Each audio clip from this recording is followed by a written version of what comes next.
ఏమడిగినామంటే నేను మూసి చేసుకుంటే చేసుకో, కానీ మా ఇల్లు కూడా చేసుకోకూడదు. మీరు చేసుకున్నాడు డబ్బులు వచ్చినాడు మనం మాట్లాడదాం కానీ కూర్చొని ఇప్పుడే మీరు ఆగమేఘాల మీద కూలగొట్టుడు కానీ కరెంటు కట్ చేసుడు కానీ లేకపోతే మొత్తం మార్కౌట్ చేసే పద్ధతి బంద్ చేయమని చెప్పిన నేను మూసీ నది పరివాహక ప్రాంతం ఉంది కదా, కిషన్ రెడ్డి గారు వస్తారు. కిషన్ రెడ్డి గారు వచ్చే లోపు వారితో మాట్లాడి నేనే వచ్చి ఏర్పాటు చేస్తే ఏర్పాటు చేస్తా. ఒకటి జొన్నబండకేమో నేను సాయంత్రం కల్లా ఇవాళ వచ్చే ఏర్పాటు చేస్తాను. అంటే పోయే కాలం వచ్చింది, వాళ్ళకు పోయే కాలం వచ్చింది కాబట్టి పేదలతో పెట్టుకున్నారు. 50 ఏళ్ళ క్రితం 60 ఏళ్ళ క్రితం అందరికందరు ఇప్పుడు జొన్నబండలు చెప్తున్నారు. 50 ఏళ్ళ క్రితం మేము వచ్చిన నాడు ఇక్కడ ఏ ఒక్క ఇల్లు లేదు, ఓ ఊరు లేదు. మేము ఇక్కడ నిలబడితే బిర్లా మందిని కనబడేది సార్. మాకు 50 ఏళ్ళ క్రితం వచ్చి మేము కట్టుకున్నటువంటి ఇళ్లను ఇప్పుడు వచ్చి నోటీసులు ఇస్తాను వీడు ఎవడు అని చెప్పి మాట్లాడుతున్నారు. వీరికైనా పోయే కాలం గిట్ల వచ్చిందని చెప్పి మాట్లాడుతున్నారు. అట్లనే మూసీది కూడా మూసీ చేసుకోవాలంటే బోర్డంత పద్ధతి ఉంటుంది. చెట్లు పెట్టుకోవాలనుకున్నా లేకపోతే దాని బ్యూటిఫికేషన్ నువ్వు ఉన్నోళ్ళ కోసం చాలా అందాలకు చేస్తూ కానీ దాని కింద పేదలు ఎవరైతే ఇవాళ మూసీ నది పక్కపడి ఇల్లు కట్టుకుంటే వాళ్ళు నా కొడుకు ఉండడు, ముఖ్యమంత్రి గారి కొడుకు ఉండడు. ఆ మురికిని భరిస్తూ కూడా దిక్కు లేక ఆడ పడెడతారు. మూసీ నది పక్కపడుతుందంటే పేదరికంలో ఉన్నవాడే ఉంటాడు తప్ప నిజంగా ఏమాత్రం డబ్బులున్నా ఏమాత్రం కొంచెం డెవలప్ అయినా కూడా వాళ్ళు వెళ్ళిపోతారు అక్కడి నుంచి. ఎందుకంటే అక్కడ దోమలకు ఆ ఈగలకు ఆ కంపు వాసనకి పిల్లల రోగాలకి మనుషుల మైండ్ కూడా జీవచ్చా వల్ల నిత్యం బతికే వాళ్ళే మూసీ నది పక్కపడి ఉండేవాళ్ళు.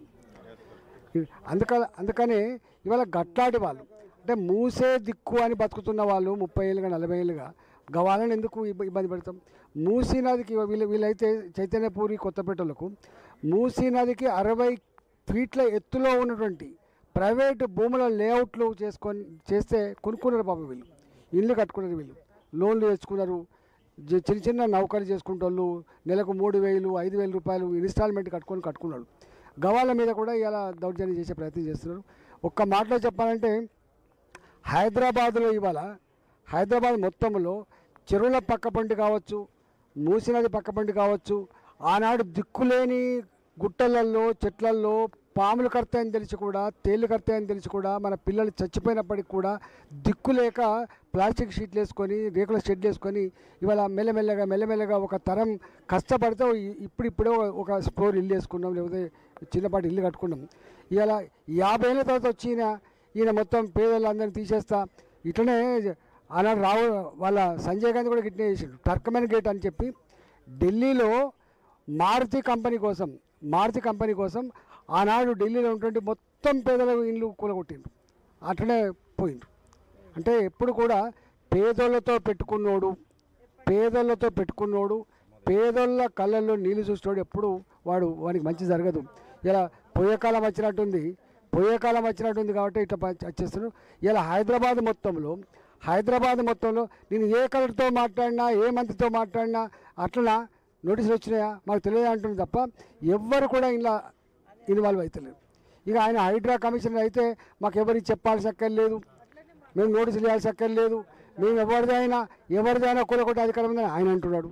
ఇవాళ అంటే వాళ్ళకు ఎప్పుడు వస్తాను, శనివారం వస్తాను, శనివారం ఆదివారం ఎందుకు వస్తారు అంటే కోర్టుకు పోవద్దు, ఎవరు దిక్కుండద్దు వీళ్ళకు అంటే వాళ్ళకు జడ్జిల మీద నమ్మకం లేదు, కోర్టుల మీద నమ్మకం లేదు, చట్టాల మీద నమ్మకం లేదు, ఎవడు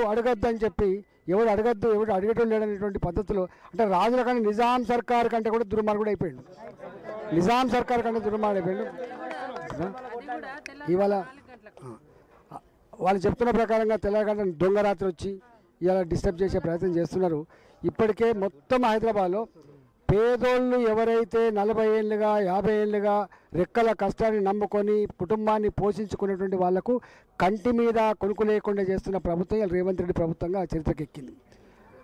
ఆనాడేమో ఎన్నెన్నో చెప్పిండు, మా ఆడబిడ్డలారా మీకు నెలకు 2,500 రూపాయలు ఇస్తా అని చెప్పిండు, మీకు ఇంటి జాగాలు ఇస్తామని చెప్పిండు, సొంత ఇండ్లు కట్టిస్తా అని చెప్పిండు, చదువుకున్నటువంటి ఆడపిల్లలు స్కూటీ కొనిస్తా అని చెప్పిండు, కూలి చేసుకునే వాళ్ళు నెలకు 1000 రూపాయల వృత్తి ఇస్తా అని చెప్పిండు, పిల్లలకు నౌకలు ఇస్తా అని చెప్పిండు.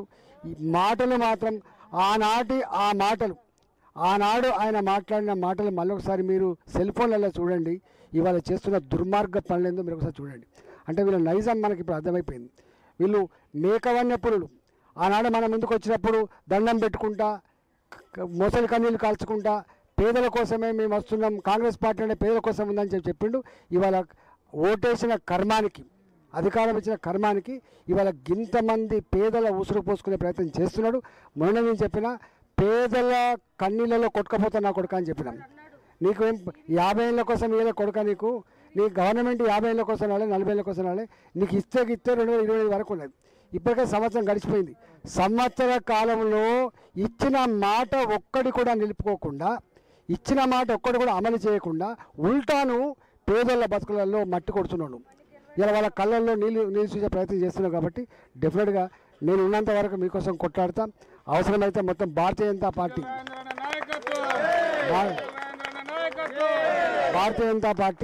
మొత్తం పార్టీ మీకు అండగా ఉంటుంది. నేనే వస్తా రామంతపూర్కి, నేనే వస్తా చైతన్యపూర్కి, కొత్తపేటకు, నేనే వస్తా జొన్నగడ్డకు. కాబట్టి ఇవాళ 40 రోజులు అవుతుంది. గెలిచిన సుఖం కూడా లేదు, గెలిచిన సంతోషం కూడా లేదు. రోజుకి ఇదే పని. అన్నా ఇక్కడ కొలగొడుతుండు, అన్నా ఇక్కడ నోటీసులు వచ్చినాయి, అన్నా ఇక్కడ పోలీసులు వచ్చినట్టే నేను పోయి కాపలా కాసే పరిస్థితి.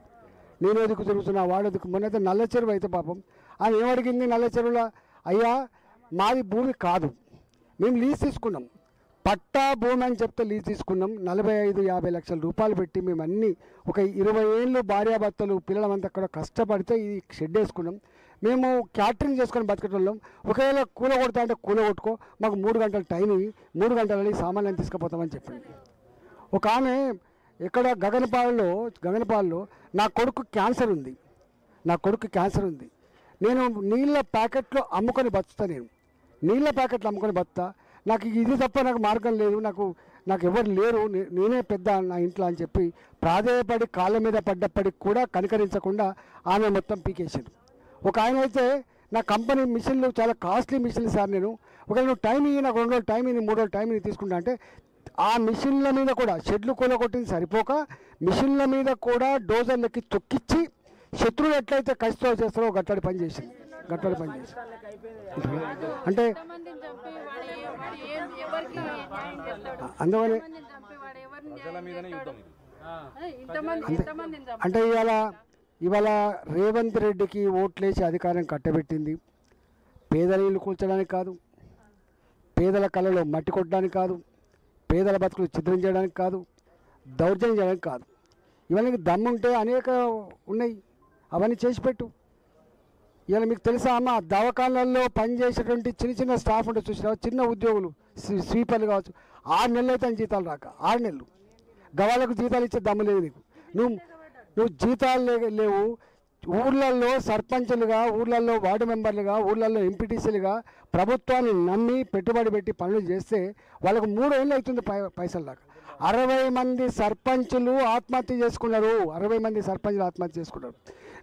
నేను ఈ మధ్య కాలంలో మళ్ళీ 5 మంది సర్పంచులు ఆత్మహత్య చేసుకున్నారు. అంతకుముందు ఇదే రేవంత్ రెడ్డి పోయి సర్పంచులారా మీరు తిరగబడండి, మీరు రోడ్ల మీదకి రండి అని చెప్పిండు. అదే రేవంత్ రెడ్డి ఇవాళ కూడా 3 సంవత్సరాలతో బిల్లు ఇవ్వలేదు. ఇంకా సర్పంచులు 2 లక్షలు 3 లక్షలు. నాకు మొన్న ఒక ఆమె లక్ష్మి అని ఫోన్ చేసింది, సార్ నేను దసరా లోపు కనుక డబ్బులు రాకపోతే నేను సూసైడ్ చేసుకొని చచ్చిపోతా అంటుంది ఆమె. వార్డు మెంబర్ నేను, నమ్మి పనిచేసిన నేను అని చెప్పి ఇవాళ ఆ లక్ష్మి నాకు ఒక ఉత్తరం పంపించింది. గిట్లా పైసలు దాదాపు వేల కోట్ల రూపాయలు పనిచేసిన వాళ్ళకు ఇవ్వడానికి పైసలు లేవు నీ దగ్గర, జీతాలు ఇవ్వడానికి పైసలు లేవు నీ దగ్గర. ఇక లంచం ఇస్తే తప్ప బిలియన్ పరిస్థితిలో ఉండి ఇంకా మూసినదిపేట 1,00,000 కోట్ల రూపాయలు పెట్టి కడతా అంటే ఇక నువ్వు బట్టలు లేవు మనకు కానీ బంగారం కొనిస్తా అని చెప్తున్నా అంటే ఇక అర్థం చేసుకోవాలి. బట్టలకు ఎంత వాల్యూ ఉంటుంది, బంగారానికి ఎంత వాల్యూ ఉంటుందో ఒక గట్ల ఉన్నారు వీళ్ళు. అందుకనే ఈ ప్రభుత్వం రేవంత్ రెడ్డి ప్రభుత్వం మన ఉసురు పోసుకోవడానికే వచ్చినట్టుగా కనబడుతుంది ఇవాళ. అందువల్ల నేను వస్తా, అవసరమైతే పార్టీ పరంగా ఇందిరా పార్క్ దగ్గర ధర్నా పెడదాం, అవసరమైతే ఎక్కడికంటే అక్కడికి వస్తాం. కాబట్టి మీరు ఆందోళన పడకుండా ఉండాలని చెప్పి